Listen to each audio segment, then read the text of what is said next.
Hey folks, glad to see you on another video. This week we're covering the last part of Joelanta. We are in Atlanta, Georgia, last September 2024, and we're going to catch some more booths, see some more amazing toys. We have Toy Federation, Echo Base, Toy Department for sure in this video for their booths, plus others. And so we have some more fun finds coming up. And in the next video, we'll have the hauls. So make sure you're subscribed, you follow along, and keep seeing what we're up to.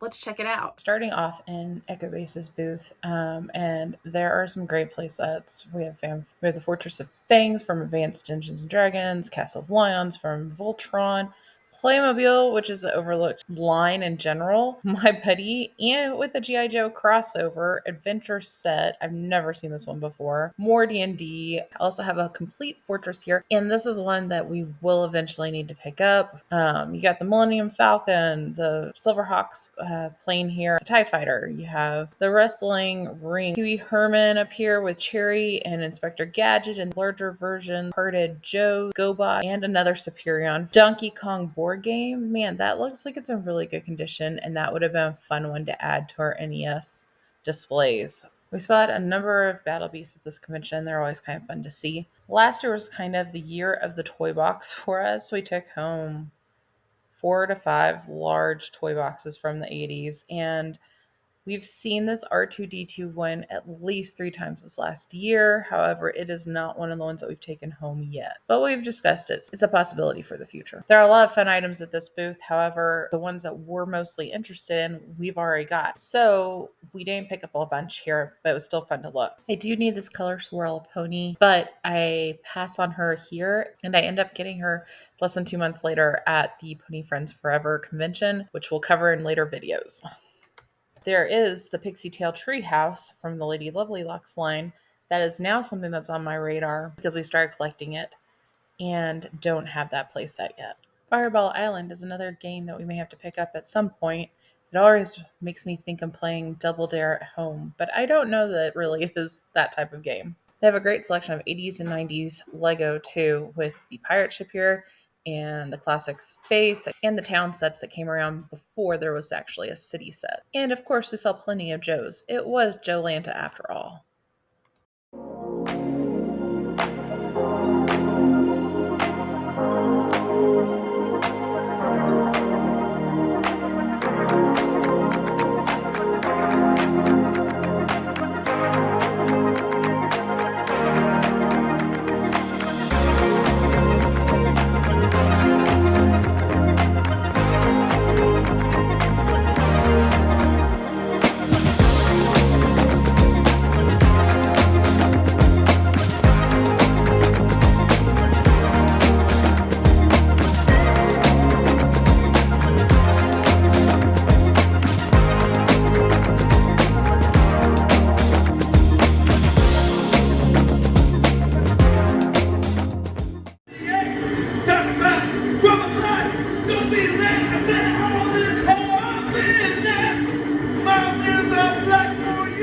Saturday night, they had a karaoke room that you could go sing at. Some had a lot of fun partaking in that. And then they also had a lobby swap, and we just barely missed out on getting a really good deal on this My Little Pony Baby Firefly. It's such a bummer. Sunday, we were back at it. And don't be confused by the fact that I'm showing toys from all different lines. There were a lot of Joes here too. We collect so many different lines and we enjoy seeing new things. So we ended up catching a lot of footage of that. There were 12-inch Joes here from like the 1960s, 70s, and we don't collect those. So we didn't catch as much footage of that. There's some very cool customs and anything from the 12-inch Joes to classifieds that are currently coming out. Let's go. Hi. I'm realizing I haven't seen the Defiant box in person, I don't think. We're just gonna go in our house when we get one. Joes really are more Aaron's focus. He's been collecting them for 25 plus years. I know a lot about Joes. He knows Joes. But hopefully, if you're interested in the Joes, you're catching some of the footage and seeing the images of what was there to be able to get a good idea of what all this convention had to offer. There were also some great cosplay outfits at this convention. Folks really were dedicated to their Joes. I know, like, we missed getting a good photo of Scarlet, which I'm not sure how we missed that. But Shipwreck was one that I definitely remember afterwards as being a great cosplay. I also got a quick shot with a gentleman who was carrying around a Tartarus from Doctor Who. It was on like a dolly that he had to lean back and roll around. It was a great, ingenious plan. Lots of work. Definitely went into both costumes, all of that. And I had a lot of fun just seeing those people walking around the convention too, making the characters come to life.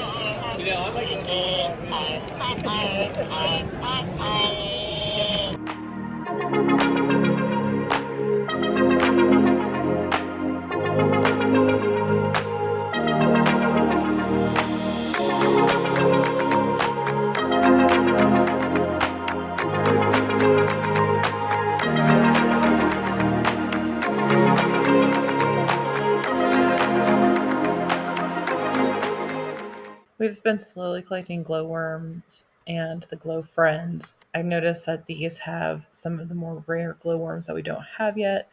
They also came with like another friend, like a turtle or a rabbit, and those aren't here. But I'll let Aaron know that they're here, and later he buys a number of things from this gentleman and is able to pick some of these up, I believe. We will find out for sure next week in the hall.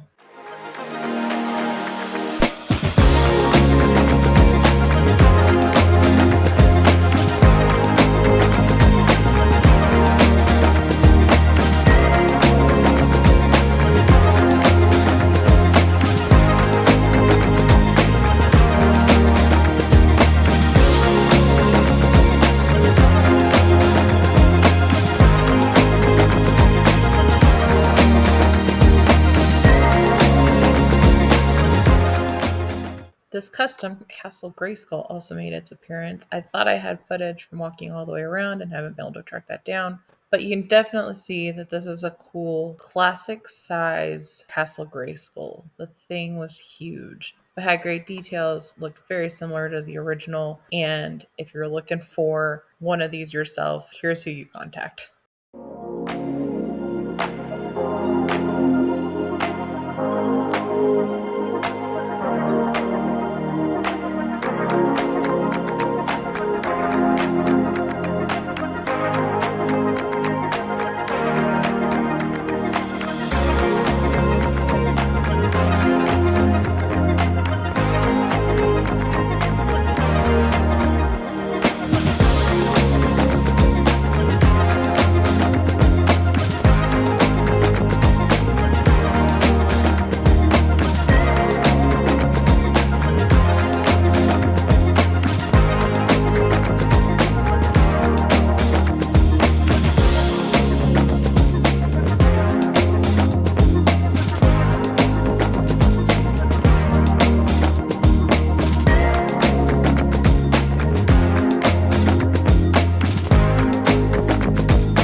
So folks, I'm jumping in here and going to share a little bit of information with you because I went down the rabbit hole. As I was editing the video, I saw the bats in the Belfry and I thought, I've never heard of that one before. We haven't seen a video on it. What is this? A game? A play set? It has the box, which always intrigues us because we collect the original packaging. So I looked it up, and my first search of just bats in the belfry found a couple interesting things, like cartoons that were titled after that phrase. We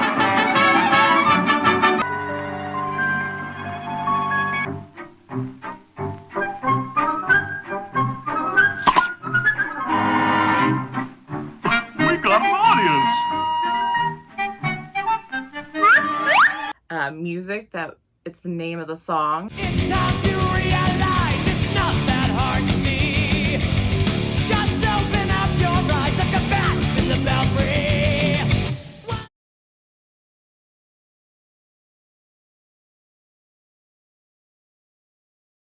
Would you like another bit of none?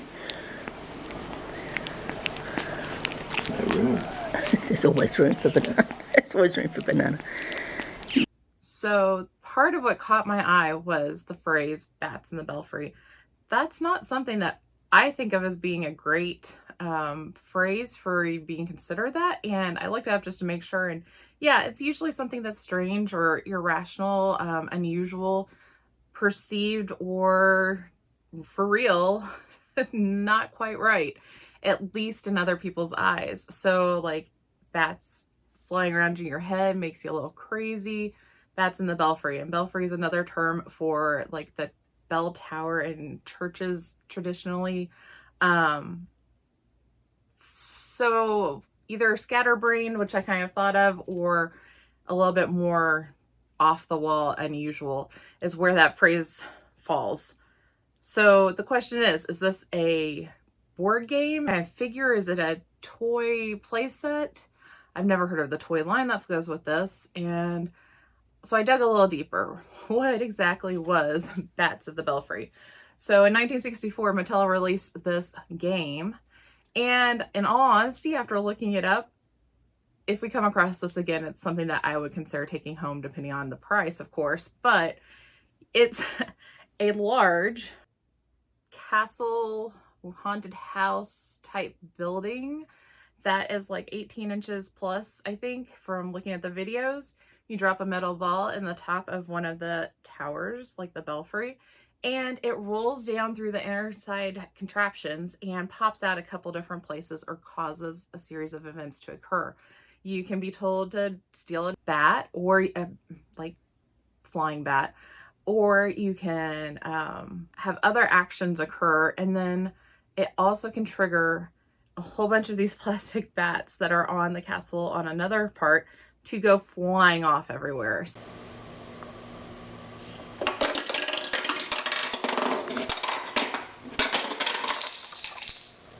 Then you have to try to catch those bats in a monster claw that you have, which is a hard plastic on hard plastic, it looks like. Probably pretty impossible to play, but could consume a lot of fun. And then you keep going until you run out of bats. So I kind of enjoyed looking into this. I thought I'd share just in case anybody else was out there and didn't know about this particular game. And keep your eyes out for this one. It looks like it could be ridiculous fun, make you maybe a little bat in the belfry. So moving on, let's go back to the show, see what else. There were a lot of amazing things at this particular booth. They had all kinds of vintage toys, so it reminded me a lot of like our house and our collection and all these different oddball pieces. It was a lot more of the merchandise than the actual toys themselves, but there's a lot of fun in that. So I paused and looked at that My Little Pony sewing machine a little bit longer because I had that exact one when I was a kid. There's a G1 Transformer Jetfire there, and I do know that figure messed it up in the last video, but I do know it. They obviously picked up somebody's Pac-Man lot at some point, or maybe are collectors themselves, because I have not seen this much Pac-Man related merchandise, I think, ever before. Then some more amazing merch, and we're on to these little Kittles line, which I don't remember, but who doesn't know Polly Pocket? I really wish I had spent more time looking at these closely, because this is a line that we want to bring into our toy museum, and these are pristine. They look great. So also Sky Dancers, Strawberry Shortcake represented here. Lots of great toy lines. Even had the chance to come back at the end of the show folks were packing up, but some of the things that were a little more buried during the day when the show was going were out where I could pick them up, look at them. And that's where I see this TMNT backpack and fanny pack accessory display that they had, which I don't remember the price, and that may have been something that I just thought, nope, we're not going to spend that money on it. Also didn't know how much Erin had spent at this time, but this one was a fun one to see, look at. I don't know why we didn't add it to our collection. One, we weren't collecting turtles as heavily at that time. We were just starting to really get back into them. Erin had picked up 89, 90 turtles and wasn't going to do as much as he is now a year later. Things have changed. He is way deeper into turtles now than we ever expected. So I don't know. Would you have picked this up? Would this have gone home with you? Let us know in the comments.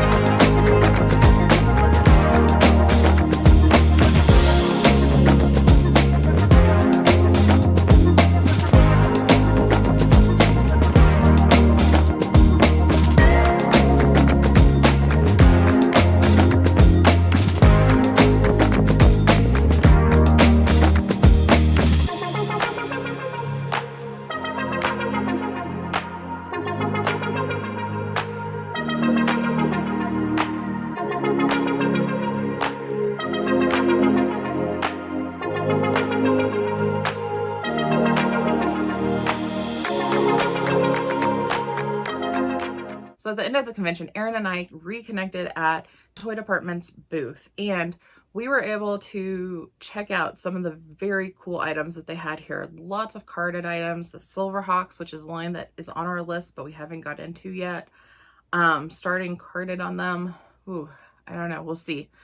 They'd be lovely to have, but there's a reason probably why we don't have them yet. Also, finding them loose in really good condition's tough. So they're on our list. We didn't take any home, but they did have G.I. Joe, which Erin collects heavily, and he found some that he did not have in his collection and were extremely rare. So you'll have to come back for the haul video to see what he picked up there. And I was particularly interested in the Shiwis. This is one item that I had as a kid. Now, the one that they have, for all the cards that they have in the video, they didn't have my childhood one, which would have been the one that I definitely went to. It's not one that I'm looking to collect the whole line on, but having a couple is a lot of fun, especially when we come into contact with them in the wild. So we ended up talking with the guys at the Toy Depot and getting to take one of these home too. It's especially fun to be able to take home the items that we remember from our childhood. That's what started this all off, was the love of the things that we had but had maybe lost over time. And in Aaron's case, especially the things that he wanted and never got as a child. Some of those early Snake Eyes Storm Shadows, the G.I. Joe USS Flag aircraft carrier toy, which is the largest toy ever made. Those are some of the things that started his collecting off and has grown into what all we have in our collection. So it was a lot of fun to be able to pick up a Shiwi and be able to add that original carded figure, especially since that sponge that they came with was extremely difficult to get these days in good shape.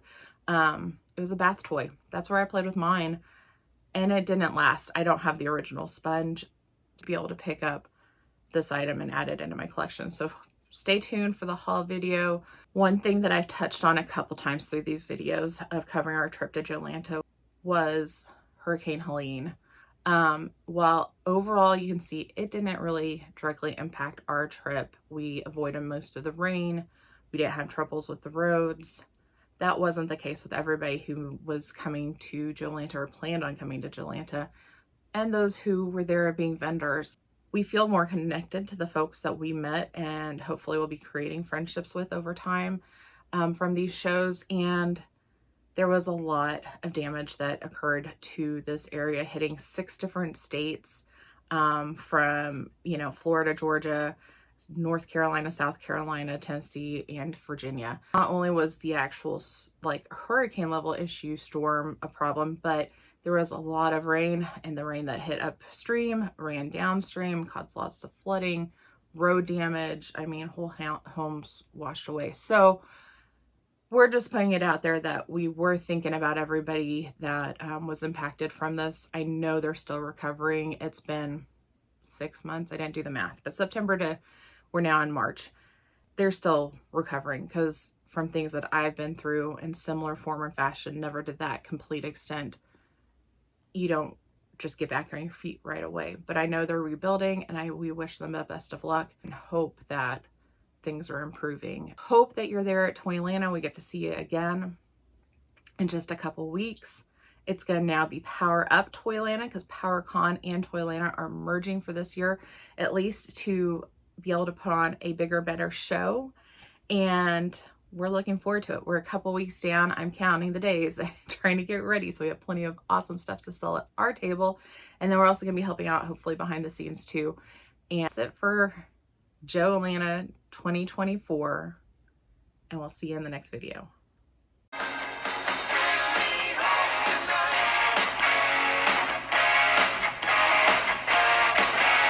We had our trip coming in from, who cares about all of it?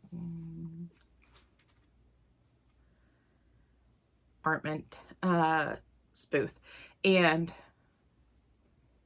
again, at the end of the convention, Erin and I,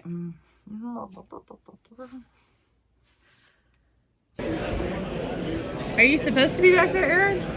Or have you wandered off somewhere that you don't have permission to be? I got allowed back here on Friday, so I figured it stood, but Oh, okay. he's right there.